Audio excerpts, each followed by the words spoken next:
হে জগতবাসী, আজ আমি শামীম আলী চিশতি আপনাদের সামনে একটি আলোচনা নিয়ে আসলাম।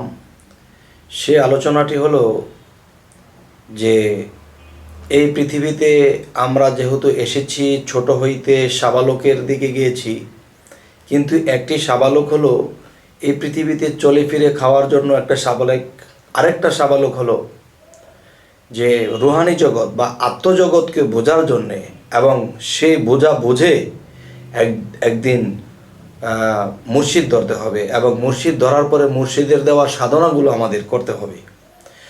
তখন দেখা গেছে এই পৃথিবীতে আমরা আসছি, খাইতেছি, ঘুরতেছি, কাজ করতেছি, এটাই কিন্তু জীবন না। তবে এসেছি কি, আল্লাহ কোরআনে একটি আয়াতে বলেছেন, ওয়াল্লাযী খলাকাল মাউতা ওয়াল হায়াতা লিয়াবলুওয়াকুম আইয়ুকুম আহসানু আমালা ওয়া হুয়াল আজিজুল গাফুর। অর্থাৎ আল্লাহ বলতেছে, এই মানুষের মৃত্যু ও জীবন সৃষ্টি করিয়াছেন আল্লাহ পরীক্ষা করার জন্য। তবে আমরা এই পৃথিবীতে এসেছি এই আত্মার মুক্তি নিতে, আত্মার পবিত্র করতে। যখন আমরা পবিত্র হব তো মহাপবিত্রে আমরা একদিন মিশে যাব। তো আজকের মূল বিষয়টি হলো, সেটি হলো যে মুর্শিদ ধরবো কেন? মুর্শিদ চীন দেশের লোক, আমরা অচীন দেশের লোক। সেই চীনা দেশের লোকের কাছে কেন যাব? যে আমি নিজেকে হারিয়ে ফেলেছি, আমাকে চিনতে যাব। যাই হোক, এখন যে মূল বিষয়টি হলো যে আমাদের এই আত্মার মুক্তি যদি নিতে হয়, তাহলে সেই মুক্ত ব্যক্তির কাছে আমাকে যেতে হবে, এবং তিনি যে মুক্ত হয়েছেন, আল্লাহর আউলিয়া হয়েছেন, আল্লাহর সাথে তার একাত্মবাদ হয়েছে, আল্লাহর সাথে যার মিল হয়েছে, আল্লাহর সাথে যে মিশতে পেরেছে, যারা আল্লাহর সাথে মিশেছে, একাকার হয়েছে, তাহলে তারা কি করে হলো? তারা কি করে আল্লাহর সাথে একাকার হয়েছে? সেই মুর্শিদের হাত ধরাই রাসূলের হাত ধরা, রাসূলের হাত ধরাই আল্লাহর হাত ধরা। তো এখন দেখা যায় কেউ কেউ বলে থাকে যে আমরা মুর্শিদের কাছে কিছু জিজ্ঞাসা করতে না ভয় পাই। আমরা মুর্শিদের কাছে গেলে আমরা নিচের দিকে তাকিয়ে থাকতে হয়, তার দিকে তাকিয়ে একটা কথা বলবো, জিজ্ঞাসা করব, সাহস নাই। না বাবা, দেখা গেছে স্কুলের মাস্টারের কাছে যখন যাব, তখন অবশ্যই জিজ্ঞাসা করি যে স্যার এই পড়াটা কীভাবে, ওই পড়াটা কীভাবে পড়বো। তবে তখনই স্যার বুঝবে যে সে এই জিনিসটা পারে না, বিদায় বলতেছে। ঠিক মাস্টার, আমাদের রুহানি জগতের মাস্টার কে? আমার মুর্শিদ, আপনার মুর্শিদ, আমার মুর্শিদ। তাহলে তিনি যখন রক্ত মাংস গড়া মানুষ, তিনি বসে আছে, তখন গিয়ে আগ্রহের সাথে, ভালোবাসার সাথে, প্রেমের সাথে, ভক্তির সাথে যখন জিজ্ঞাসা করলাম যে বাবা, যে আমরা কি করে এই আত্মার উদ্ধার করব, এই উদ্ধার করার জন্য আমাদেরকে সাধনা দেন, আমল দেন, আমরা সেগুলো করব। এখন যদি বলা হয় আমরা তার সাথে কথা বলতে ভয় পাই, তাহলে যাকে ভয় পাই, তাহলে তিনিই তো আমাকে নির্ভয় দেবে এবং ভয় কাটিয়ে দেবে। তোমরা নির্ভয়ে আল্লাহর কাজ করো, আল্লাহর সাধনা করো। এখন যদি বলা হয় যে না, এরকমভাবেই থাকবে, তাহলে আপনি ইহকাল পরকালে আর শিক্ষিত কিভাবে হবেন? আচ্ছা, তো এখন আমি বলবো যে কিভাবে আত্মার মুক্তি নিতে হবে। আমি এই সাধনার কথাগুলো আপনাদেরকে বলে যাব, কিন্তু এই বলাতে আপনারা ফুল ক্লিয়ার হবেন না। তবে একটা জিনিস লাভ হবে যে কোন কোন সাধনা নিতে হবে, কোন কোন সাধনা কিভাবে করতে হবে, সেটা নিজ নিজ মুর্শিদের কাছে যাইয়া আপনারা ইঙ্গিত করতে পারবেন, জিজ্ঞাসা করতে পারবেন। জিজ্ঞাসা করার মতো যে পুঁজি, সেটা হয়ে যাবে। সেটা হলো কি, যেমন আমার চাচা গুরু জালালউদ্দিন খাঁ, তিনি মহান একজন ব্যক্তি, আল্লাহ তাকে যথেষ্ট জ্ঞান দান করেছেন। আমি তার কবিতার ছন্দে আমি বলে যাব, সেখান থেকে আপনারা সাধনা উঠিয়ে নেবেন। যদি উঠিয়ে নিতে না পারেন, তাহলে নিজ নিজ মুর্শিদের কাছে জেনে নেবেন। তখনই আপনারা সাধনাগুলো করলে এই আত্মা থেকে, এই দেহ থেকে আত্মার মুক্তি ঘটাতে পারবেন। কারণ জন্ম জন্মান্তরে আমরা ঘুরতেছি, এই জীবনের কোনো শেষ পাচ্ছি না। পৃথিবীতে আসছি, আবার বলছি মুক্তি নিব, পৃথিবীতে আসছি, আবার বলছি মুক্তি নিব, কিন্তু মুক্তি তো আর নেওয়া হয় না। এই জ্বালা যন্ত্রণা, জন্ম নেওয়া এবং জন্ম দেওয়া, আহা কি কষ্ট, এটি আমরা বুঝতে পারছি না। যাই হোক, সেই ইঙ্গিতগুলো করে যাব। এই ইঙ্গিত থেকে, এই কবির ভাষায় যা কিছু বলে যাব, এখান থেকে আপনারা তুলে নেবেন এবং খাতায় টুকে রাখবেন। এখান থেকে যার যার মুর্শিদকে জিজ্ঞাসা করবেন ভক্তির সাথে, প্রেমের সাথে।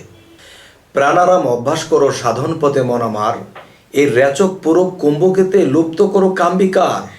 এই পরের স্বর চক্র শোন, নিঘুমেতে করো ধ্যান, দম সমর্থে করো সাধন, গুহ্যমূলে মলাধার। সেই পদ্মতে কুণ্ডলিনী ভুজঙ্গল সেই রূপিণী, 3.5 পেজ দিয়া তিনি দৃষ্টি রাখছেন সহস্রবার। ঊর্ধ্বশ্বাসে চলন মোর, বীজ মন্ত্র করে রোপণ, ছাড়াইয়া লও ধরা সাধন, দেখবে মজা চমৎকার। ডাকিনী যোগিনী নিয়া আছেন মা সুখে ঘুমাইয়া, ঊর্ধ্বশ্বাসে লও জাগাইয়া, রুদ্ধ রাখছে ব্রক্ষদ্বার। চলরে জাহবীর কোলে, সবাদিষ্ঠানে সরদলে, জম্প দিয়ে পর্গে চলে যদি মন জানে সাঁতার। এই স্নিগ্ধ জলে শুদ্ধ হইয়া জলের উপর আসন নিয়া, মণিপুরে যাও চলিয়া থাকবে না অন্ধকার। একটি ফুলের পাখি 10টা, যদি হইতে পারো নিষ্ঠা, খাইবে বেসুমার। এই অগ্নিকুণ্ডের কোলাহলে কান ফেটে যায় ভূমণ্ডলে, ঝাঁপ দেওগে সেই চিন্তানলে, যদি ইচ্ছা থাকে কার। এই আলাজিব্বা দুদু করে যেজন সাহসের জোরে, দম রাখিয়া পড়ে মরে, অগ্নি হয় তার দাবেদার। সেই অগ্নিতে হইলে দাহন, হয়ে যাব অগ্নিবাহন, কাঞ্চন বরণ হবে তার। এই হৃদয়ে পদ্ম অনাহত, 12টি দল রয় পবিত্র, নারায়ণ বিরাজিত, বায়ুতে তার হার বিহার। সেই পথে হইলে সাধন, বায়ুর শোনে করবে ভ্রমণ, এই পরমাত্মা হবে দর্শন, পুণ্যজনম আর হবে না। 16 দল কণ্ঠমূলে এই বিশুদ্ধক্ষ পদ্ম বলে, 16 দল কণ্ঠমূলে বিশুদ্ধক্ষ পদ্ম বলে, সাধন হলে আকাশকুলে, সুখের নাহি পারাপার। এবার শোষণমার ছিদ্র দিয়া এই দ্বিদল পদ্ম ওঠো গিয়া, এই আজ্ঞাচক্র ভেদ করিয়া করিল জাতের বিচার। সেই দেশেতে গেলে পরে মুক্ত জীব বলে তারে, ওরে জালাল বলে যাবে সেরে, জমেরও নাই অধিকার। হে জগতবাসী, শরীয়তের ভাষায় একটি কথা বলা হয় যে আজরাইল যেদিন আসবে 1 মিনিট সময় দেবে না। কিন্তু শরীয়তের ইবাদত যারা করতেছে, এই ইবাদত কেউ বুঝিয়ে করে, কেউ না বুঝিয়ে করে, কেউ লোক দেখানোর জন্য করে, কেউ মন থেকে করে।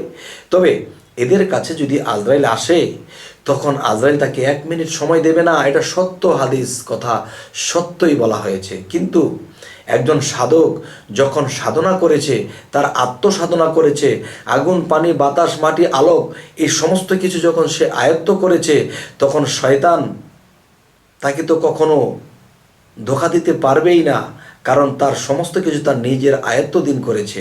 আল্লাহ তাকে এই সাধন বলে এই আয়ত্তদিন করে দিয়েছে।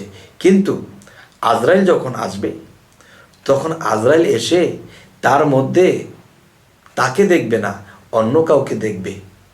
তখন আজরাইল বলবে, তিনির মধ্যে মুর্শিদ বিরাজমান, মুর্শিদের মধ্যে রাসূল বিরাজমান, আর রাসূলের মধ্যে আল্লাহ বিরাজমান।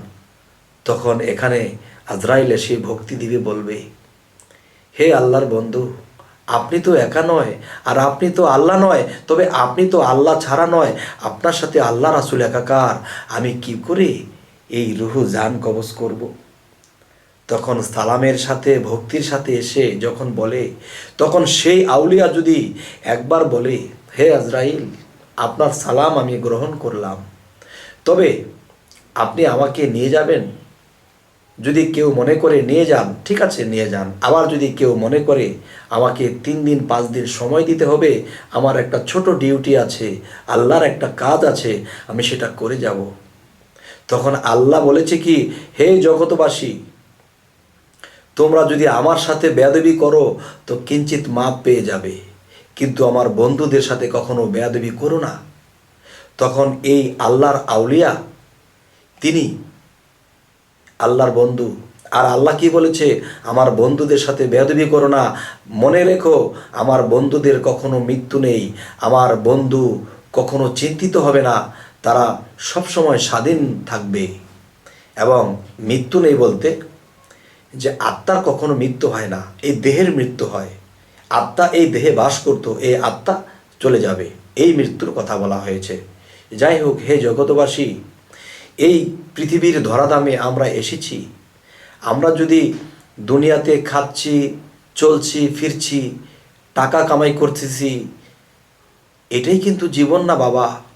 নিজের সাধন বলে এই দেহের থেকে এই আত্মাকে আলোকিত করে একদিন এই সিদরাতুল মুনতাহা দিয়ে একদিন বের হয়ে যেতে হবে, তখনই সে আত্মাটা মুক্ত হবে। এই আত্মাটা যদি এই সিদরাতুল মুনতাহা মগজে তার ঠিকানা, এখান দিয়ে যদি কেউ বের করতে না পারে, তাহলে সেই আত্মা মুক্ত হবে না, সে ফের জগতে আবার আসবে। কিন্তু যে আত্মাটা উপর দিয়ে চলে যাবে সে মুক্ত হবে, ইচ্ছে করলে আসতে পারবে, যেতে পারবে। কিন্তু কিছু কিছু আত্মা অন্য পথ দিয়ে যদি বের হয় তাহলে সেই সুবিধাটুকু হবে না, অসুবিধা ভোগ করেই থাকতে হবে। হে জগতবাসী, আজকে যেই আলোচনাটি আপনাদের সামনে করা হলো সেই আলোচনাটি একমাত্র মুক্তির সাধনার সম্বন্ধে কথা বলা হয়েছে। আমরা এই পৃথিবীতে শুধুই আমরা কাজ করব না, খাবো না, সংসার করব না এবং বাড়ি গাড়ি করব না, এর পাশাপাশি যদি এই সাধনাগুলো করতে পারি, এই অবস্থা থেকে আমরা মুক্তি নিতে পারবো ইনশাল্লাহ। যদি কেউ এই কাজগুলো, এই সাধনাগুলো করে, আর সেই সাধনাগুলো করলে কোন কোন স্তর থেকে কোন কোন স্তরে যাবে, এবং একদিন আজরাইল যদি একদিন কাছে আসে, সেও আল্লাহর বন্ধু হিসেবে তার সাথে বেয়াদবি করবে না এবং সে যা বলে তা শুনবে। হে জগতবাসী, আমাদের এই চ্যানেলের কথা যদি আপনাদের ভালো লাগে অবশ্যই সাবস্ক্রাইব করবেন এবং পরবর্তী ভিডিওগুলো আপনারা পেয়ে যাবেন। তো আজ এই বলেই রাখছি, আল্লাহ হাফিজ।